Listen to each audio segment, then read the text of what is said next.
বেনাপোল বাজারে শনিবারের সকালের শাকের যে হাট বসে সে হাট আপনারা দেখতে পাচ্ছেন বেনাপোল বাজার। এটি কিন্তু বেনাপোল বাজারে একদম রাস্তার পাশে এই যে শাকের হাট বসে।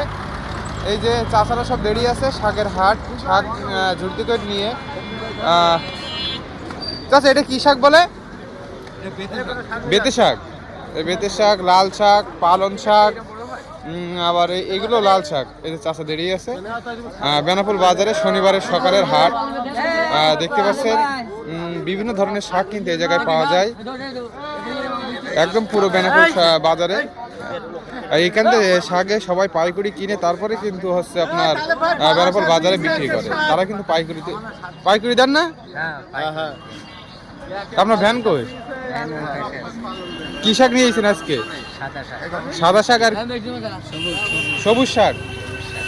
আপনার ক্ষেতের না? এই যে চাষা শাক আছে, অনেক ধরনের শাক কিন্তু এই জায়গায় পাওয়া যায়।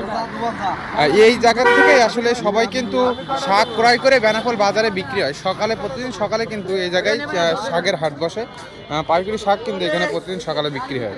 দেখতে পাচ্ছেন সবাই কিন্তু শাকটা সামনে নিয়ে বসে আছে। একদম বেনাপোলের রাস্তা, বেনাপোল হাইওয়ে যে বেনাপোল বাজারের রাস্তার পাশেই কিন্তু এনারা বসে আছে সব শাক নিয়ে, বিভিন্ন ধরনের শাক।